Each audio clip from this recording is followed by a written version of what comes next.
Assalamualaikum warahmatullahi wabarakatuh. Selamat siang para mahasiswa. Salam sejahtera bagi kita semua. Pada pertemuan ketujuh ini, saya, Hana Indriana, akan melanjutkan kembali materi mata kuliah kelembagaan, organisasi, dan kepemimpinan dengan pokok bahasan ke-6, yaitu organisasi, lingkungan sosial, dan kepemimpinan.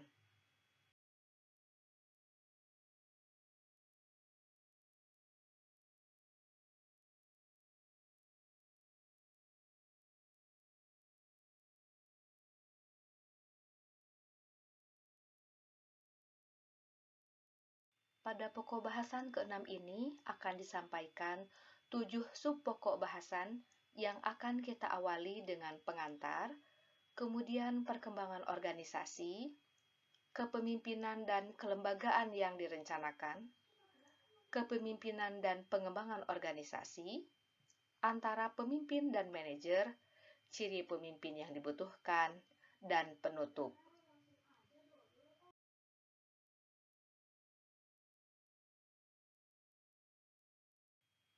Pada pokok bahasan sebelumnya, kita sudah membahas mengenai pengembangan kelembagaan dan perubahan sosial yang direncanakan.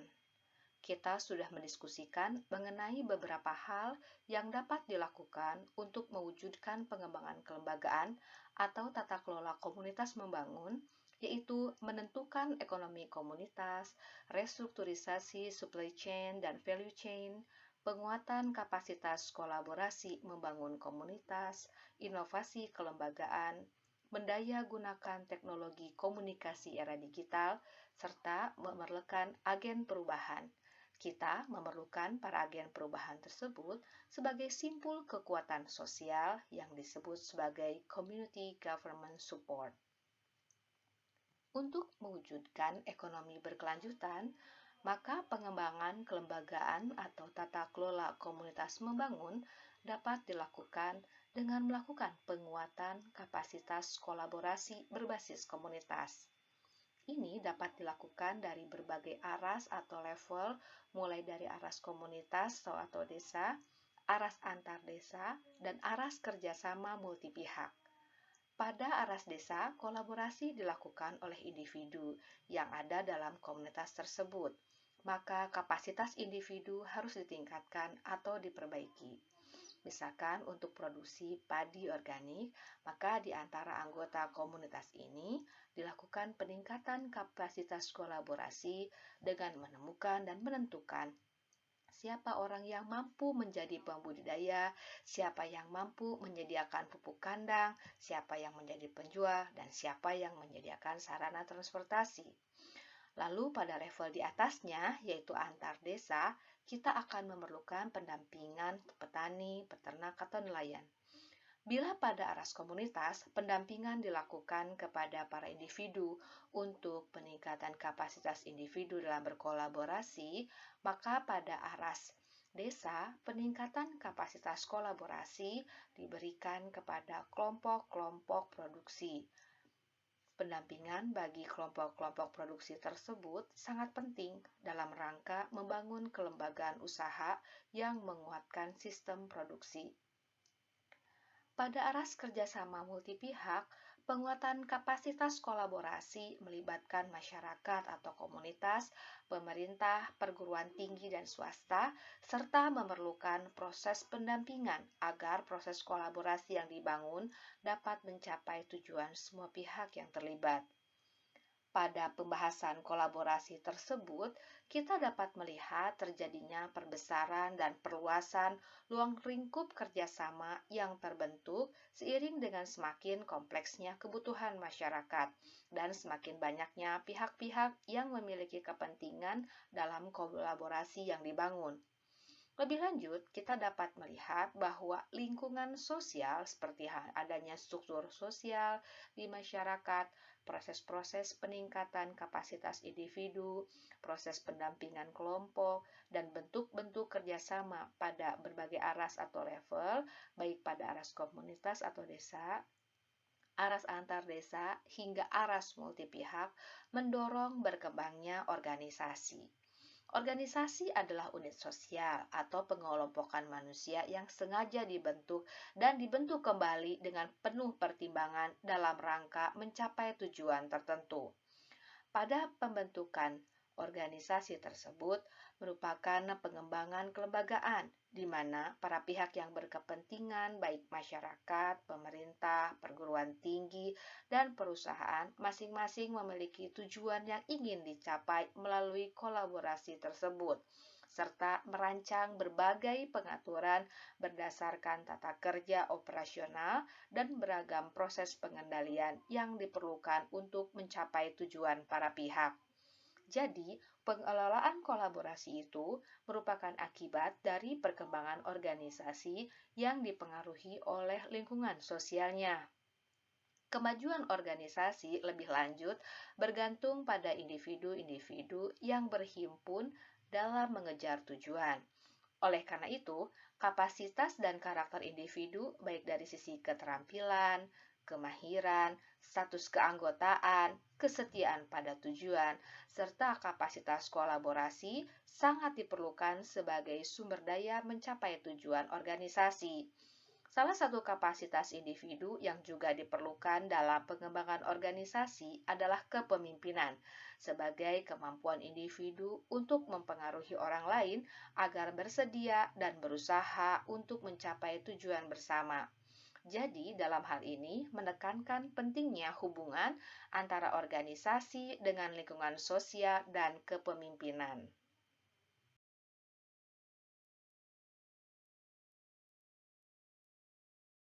Lebih lanjut, perkembangan organisasi dapat dikaitkan dengan salah satu pendekatan pembangunan yaitu modernisasi. Modernisasi menurut Spencer tahun 1963 merupakan suatu bentuk evolusi perkembangan dari sebuah organisasi sosial. Formula pembangunan dicirikan dengan adanya perbesaran ukuran organisasi sosial. Semakin beragamnya bentuk organisasi sosial, semakin terdefinisinya setiap bentuk organisasi tersebut dan meningkatnya koherensi atau kepaduan antar fungsi subsistem organisasi. Konsensus dari fungsi akan berakhir sebagai perkembangan kemajuan yang kita sebut dengan pembangunan.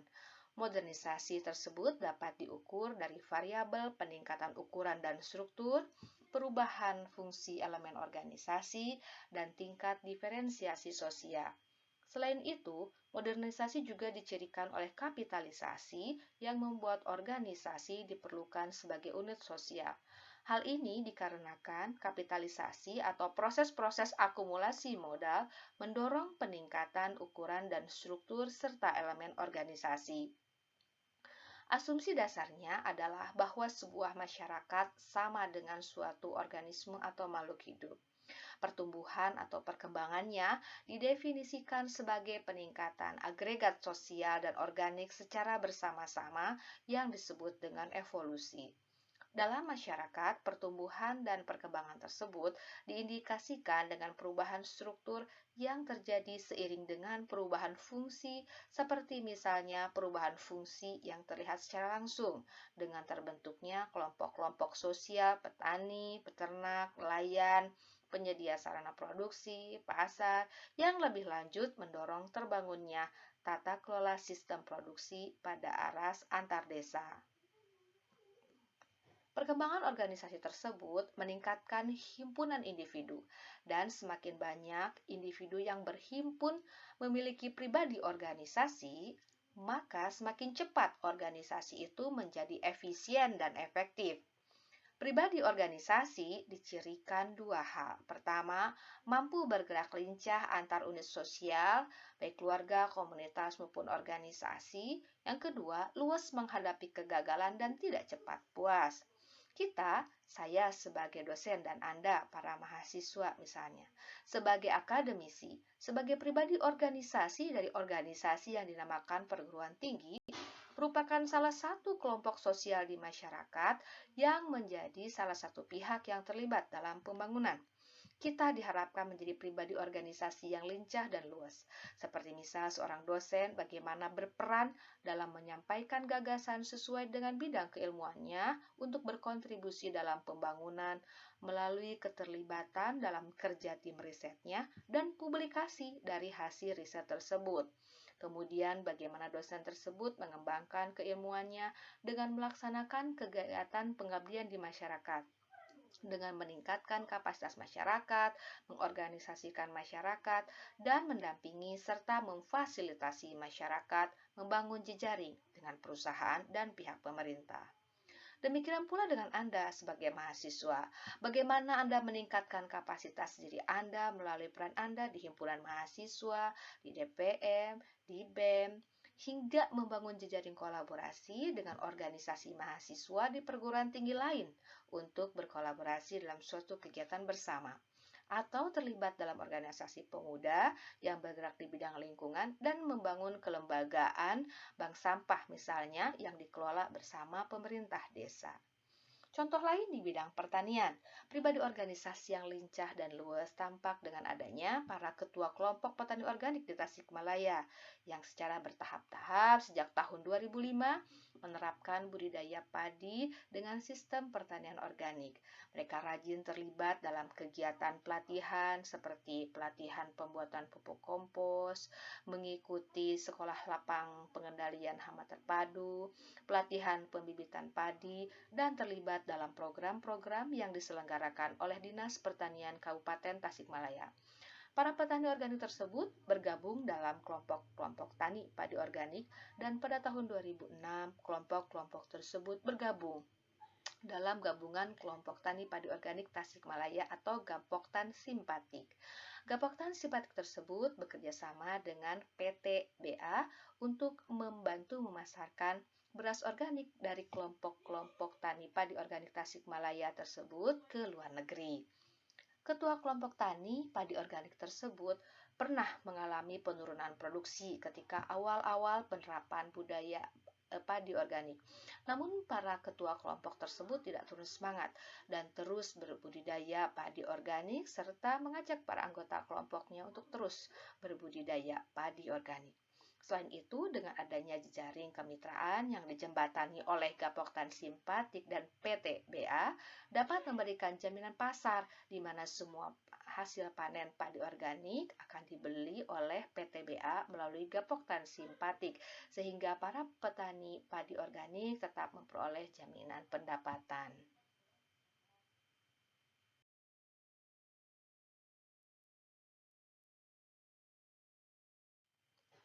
Kemudian terkait dengan kepemimpinan dan pengembangan kelembagaan yang direncanakan, pada pengembangan kelembagaan yang direncanakan harus mengutamakan keberlanjutan.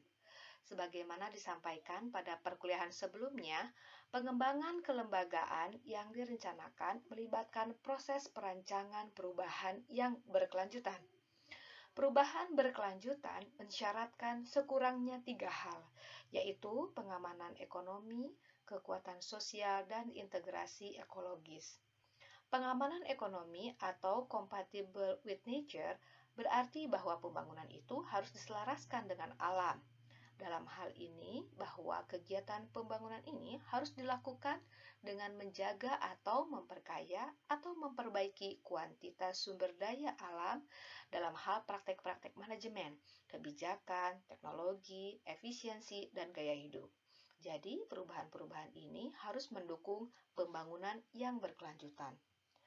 Lalu, yang harus diperhatikan adalah kekuatan sosial atau balancing the playing field. Artinya, adanya upaya peningkatan kapasitas masyarakat dalam pembangunan, yakni dengan menjamin kesamaan akses anggota masyarakat terhadap pekerjaan, memperoleh pendapatan, kesamaan akses terhadap pendidikan, kesamaan akses terhadap sumber daya alam, dan kesamaan layanan kepada semua anggota masyarakat. Dalam hal ini, kita akan mendorong kepada kesejahteraan sosial secara menyeluruh.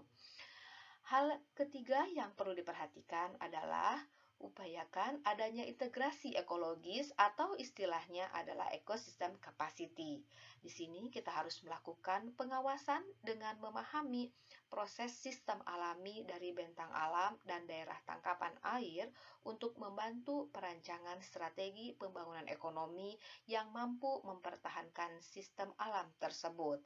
Pada prosesnya, untuk mengelola keberlanjutan diperlukan adanya proses pembangunan yang dapat meningkatkan kapasitas masyarakat dan disertai dengan adanya proses pengawasan terhadap pembangunan itu sendiri. Lebih lanjut, pembangunan dan pengembangan masyarakat sebagai salah satu alternatif pembangunan berkelanjutan merupakan proses perubahan yang memerlukan pengelolaan. Prinsip mengelola perubahan yaitu adanya pengorganisasian yang lengkap, sebagaimana yang dikemukakan pada kuliah sebelumnya. Agar kegiatan pembangunan atau pengembangan masyarakat itu mampu membawa perubahan yang berkelanjutan, kegiatan itu mensyaratkan pengorganisasian yang lengkap. Apa yang dimaksud dengan pengorganisasian yang lengkap? Yaitu yang memiliki visi, keterampilan teknik manajemen, intensif, ada sumber daya, dilengkapi rencana tindak sehingga tercapai pembangunan berkelanjutan. Visi misi harus punya, mau kemana, mau diapakan masyarakat itu. Ada keterampilan manajemen untuk mengatur dan mengelola sumber daya yang akan digunakan untuk membawa perubahan melalui kegiatan pengembangan masyarakat. Dan ini dilakukan secara intensif, tidak main-main, tidak separuh-separuh, dan terus-menerus. Untuk itu harus ada sumber daya yang akan digunakan atau untuk mendukung kegiatan tersebut. Sumber daya ada rencana tindaknya, mau apa yang mau dikerjakan. Barulah kegiatan ini dapat berlanjut secara terus-menerus. Kalau saja ada salah satu hal yang tidak dimiliki, misalnya tidak ada visinya, yang terjadi adalah kebingungan. Karena tidak tahu mau kemana, tidak tentu arah, kehilangan arah, sehingga yang terjadi adalah kebingungan. Demikian pula kalau visi tidak ada keterampilan teknik manajemen, tidak ada kemampuan untuk mengatur. Insentifnya iya, ada sumber daya dan rencana tindak, tapi manajemen kacau balau.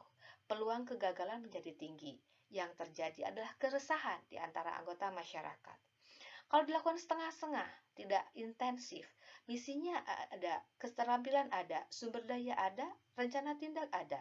Yang terjadi, perubahan akan berjalan sangat lambat dan mungkin perubahan sangat bertahap sekali, tidak sesuai dengan yang kita harapkan semula.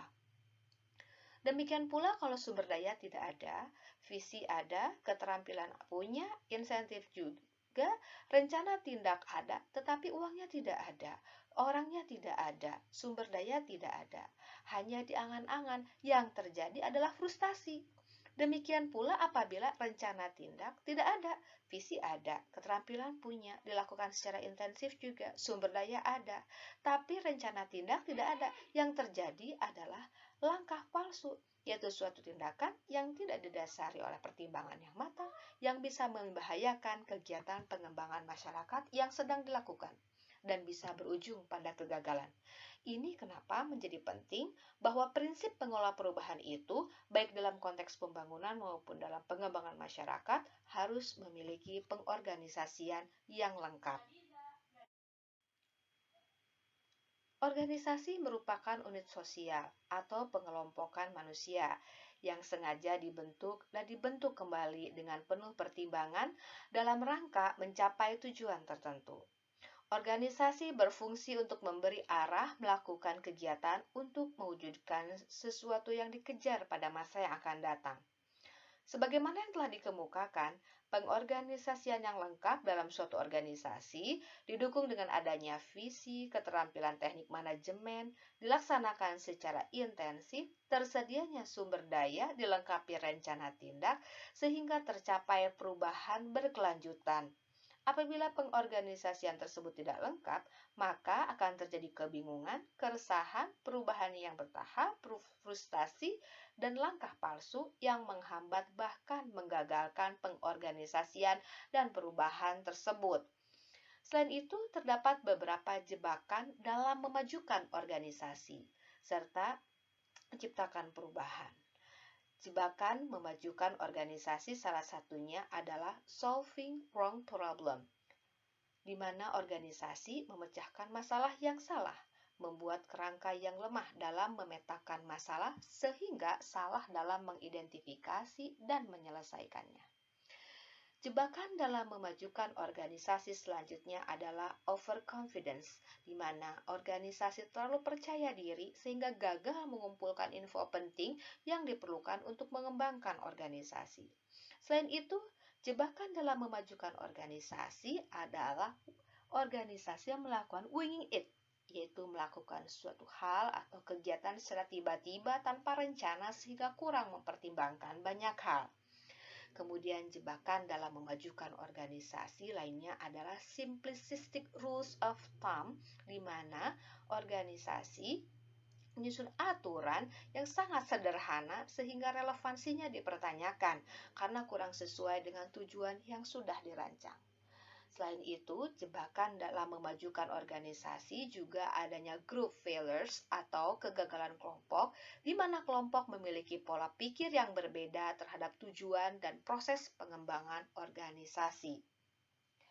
Jebakan dalam memajukan organisasi juga adanya fooling yourself about feedback, di mana organisasi membodohi diri sendiri terkait umpat balik. Organisasi seringkali memberikan nilai tinggi untuk evaluasi diri sendiri dan terlalu percaya diri, sehingga mengarahkan pada hubungan-hubungan yang tidak efektif, pengambilan keputusan yang buruk, dan kegagalan pada kepemimpinan serta bisnis lembaga. Ketika organisasi berfokus untuk membuktikan atau mempertahankan diri, maka organisasi membatasi diri dari kesempatan untuk memahami perspektif pengembangan organisasi dari luar dan memperoleh informasi akurat serta membatasi diri untuk memperoleh solusi yang terbaik. Jebakan dalam memajukan organisasi selanjutnya adalah failure to learn from process, di mana organisasi gagal belajar dari proses yang sudah dilakukan. Organisasi bukan hanya diukur dari hasil atau luaran, namun perlu mempelajari proses yang dijalankan sehingga menghasilkan luaran.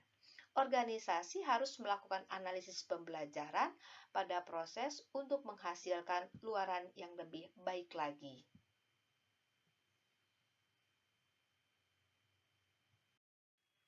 Selain jebakan memajukan organisasi, hal yang dapat menghambat kemajuan organisasi dan menghambat perubahan adalah kesenjangan pemimpin, yaitu di mana pemimpin lack of holistic perspective, yaitu pemimpin kurang memiliki perspektif holistik sehingga mempersempit sudut pandang dalam memecahkan masalah organisasi dan kurang bijak dalam mengambil keputusan organisasi. Kemudian, kesenjangan pemimpin yaitu dominance of ecosystem thinking, atau pemimpin didominasi oleh pemikiran sistem ego, sehingga pengaturan organisasi cenderung dipengaruhi oleh konsep diri pemimpin dan diatur oleh prinsip realitas yang berkaitan dengan apa yang praktis dan mungkin dilakukan. Pertimbangan untuk pengaturan organisasi cenderung kurang mendalam dan kurang objektif. Kesenjangan pemimpin lainnya yaitu lack of cautionary preventive approach, atau pemimpin kurang memiliki pendekatan pencegahan dan kehati-hatian sehingga kurang mempertimbangkan langkah antisipatif dan pertimbangan resiko dari pengambilan keputusan untuk organisasi. Kesenjangan pemimpin selanjutnya adalah faulty institutional arrangements to address ecosystemic problems, atau pemimpin melakukan kesalahan dalam pengaturan kelembagaan untuk mengatasi masalah ekosistemik atau permasalahan-permasalahan yang melekat pada sistem lingkungan organisasi secara keseluruhan. Kemudian kesenjangan pemimpin lainnya adanya corruption dan greed, di mana pemimpin melakukan korupsi dan serakah untuk mengambil keuntungan secara pribadi dari organisasi. Kesenjangan pemimpin yang lainnya adalah educational system overly focused on linear, piecemeal thinking in a world of interconnected systems, atau pemimpin menerapkan sistem pendidikan yang terlalu berfokus pada pemikiran linear dan hanya membuka sedikit ruang untuk berpikir dalam sistem dunia yang saling berhubungan, sehingga pemimpin cenderung kaku, kurang inovatif, dan kurang adaptif mengikuti perkembangan organisasi di tengah dunia yang semakin tidak mengenal batas ruang dan waktu ini.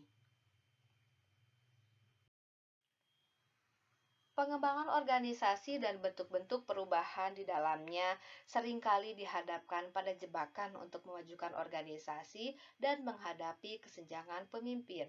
Namun, pengembangan organisasi menuju perubahan yang berkelanjutan memerlukan kepemimpinan yang memiliki pengetahuan dan aksi. Pengetahuan adalah elemen kepemimpinan yang penting, tapi pertimbangkan bahwa kebenaran yang besar terdiri dari kebohongan kecil, di mana pengetahuan bersifat tambahan sehingga tidak sempurna. Nah, hal ini mendorong pemimpin untuk membekali diri dengan pengetahuan dalam rangka pengendalian organisasi dan mendorong pengelolaan organisasi yang lebih baik lagi. Kemudian yang kedua, perlu dipertimbangkan bahwa organisasi memang banyak belajar dari kegagalan, tetapi tidak ada yang gagal seperti kesuksesan itu sendiri. Strategi yang sangat berhasil justru dapat menyebabkan kegagalan yang dahsyat. Oleh karena itu, pemimpin didorong untuk terus belajar dari kegagalan dan terus meningkatkan pengetahuan untuk membangun strategi yang dapat mengantisipasi berbagai kegagalan dalam pengelolaan organisasi. Selain itu, perlu dipertimbangkan bahwa kejutan atau hasil yang tidak diharapkan akan meningkat seiring dengan perluasan cakrawala dan kompleksitas yang muncul dari waktu ke waktu. Oleh karena itu, para pemimpin harus mempersiapkan diri dengan memperluas cakrawala pengetahuan serta bersiap untuk menghadapi kompleksitas dari perkembangan masyarakat serta perkembangan organisasi dari waktu ke waktu.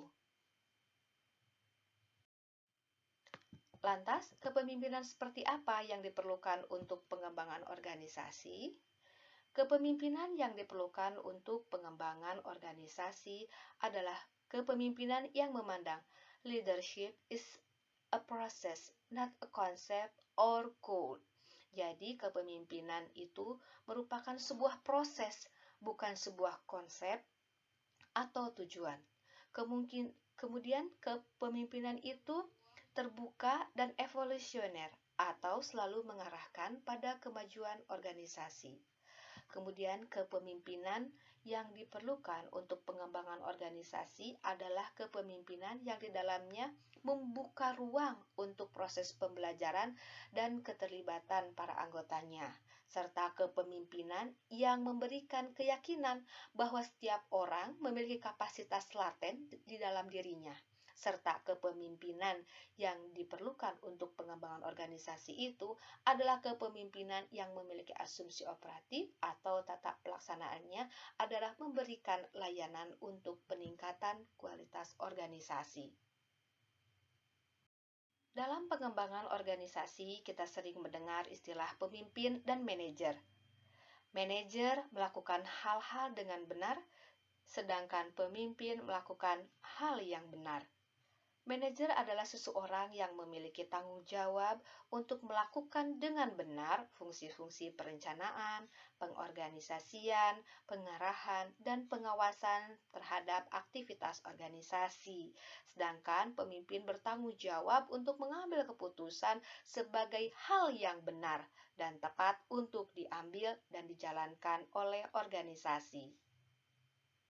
Selain itu, dalam pengembangan organisasi kita sering mendengar istilah kepemimpinan dan manajemen. Manajer adalah seseorang yang memiliki kemampuan sekaligus tanggung jawab untuk mengelola berbagai taktik atau cara untuk mencapai suatu hasil tertentu. Adapun manajemen merujuk pada pandangan sibernetik merupakan pernyataan regulasi atau tata peraturan. Sudut pandang sibernetik memahami dan mendefinisikan manajemen sebagai fungsi dan proses dari sistem yang memiliki tujuan-tujuan dan bekerja dalam suatu bentuk lingkaran atau sirkuler atau bentuk rantai sebab akibat yang berpindah dari tindakan, kemudian dibandingkan kembali dengan tujuan yang diinginkan, kemudian lanjut ke tindakan lagi. Fokusnya adalah bagaimana organisasi memproses informasi, bereaksi terhadap informasi, dan melakukan berbagai perubahan untuk menjalankan fungsi organisasi dengan lebih baik sehingga mencapai tujuan. Menapaki jenjang hierarki organisasi dari satu tingkat kemudian ke tingkat yang lebih tinggi berarti menghadapi masalah dengan konsekuensi yang semakin signifikan, tetapi domainnya atau ruang lingkup kewenangan untuk menghasilkan keputusan-keputusan manajerial sifatnya temporal atau pada satu konteks relasi dan waktu tertentu saja. Pada pokok bahasan ke depan akan dijelaskan lebih rinci terkait dengan perbedaan antara kepemimpinan dan manajemen dari 5 aspek, yaitu perbedaan dalam cakupan arti dan makna, kemudian perbedaan sifat hubungan, perbedaan ciri hubungan, perbedaan tujuan, dan perbedaan kekuatan dari kepemimpinan dan manajemen. Kepemimpinan dan manajemen memiliki pemahaman dan pengertian yang berbeda. Lalu, bagaimana kepemimpinan dari seorang manajer dan kepemimpinan dari seorang pemimpin? Beer tahun 1966 menyatakan bahwa kepemimpinan seorang manajer berprinsip daripada memecahkan masalah, lebih pintar menghilangkannya. Manajer akan berupaya melakukan hal-hal dengan benar sehingga masalah tidak muncul.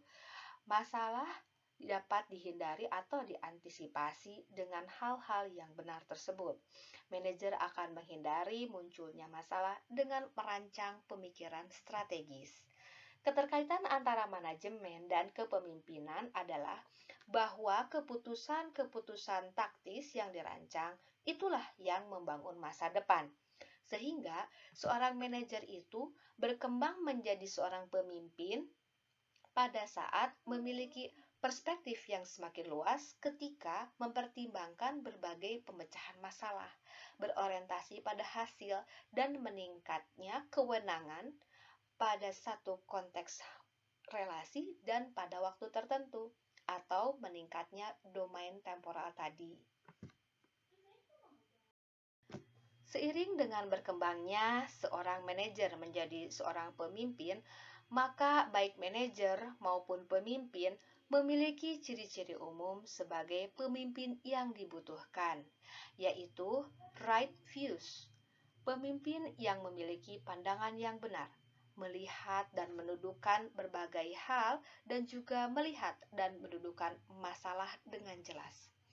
Kemudian pemimpin yang dibutuhkan adalah right purpose, yaitu pemimpin yang memiliki tujuan yang benar, memiliki beragam aspirasi yang berorientasi pada pencapaian tujuan organisasi.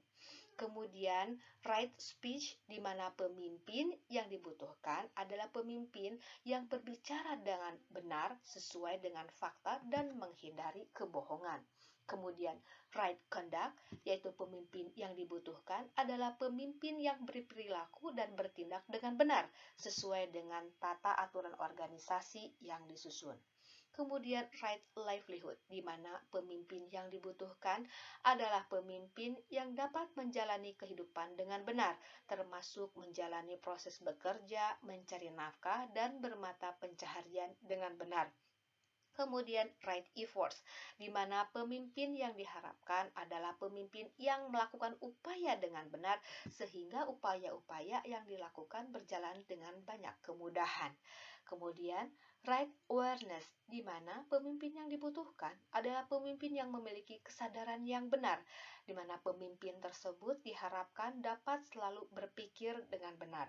Dan right concentration, di mana pemimpin yang dibutuhkan adalah pemimpin yang memiliki konsentrasi yang benar dengan menggunakan kedalaman pemikiran dalam menentukan setiap langkah dan tindakan. Pengembangan organisasi juga memerlukan kepemimpinan yang memajukan, yaitu pemimpin yang memiliki visi holistik atau menyeluruh, pemimpin yang generalis dan toleran, Pemimpin yang memiliki kapasitas untuk berpikir dan menganalisis secara mandiri, pemimpin yang memiliki rasa keingintahuan yang tinggi dan kreatif, pemimpin yang memiliki rasa tanggung jawab sosial, jujur dan menjunjung tinggi kebenaran, serta pemimpin yang dapat berperan sebagai guru serta memiliki kemampuan berkomunikasi yang baik. Juga pemimpin yang dapat mampu bertindak dengan mencerminkan kualitas moral tertinggi dan perilaku etis. Demikian beberapa hal di mana kepemimpinan yang diperlukan untuk menjadi kepemimpinan yang memajukan terdiri dari 7 poin di atas.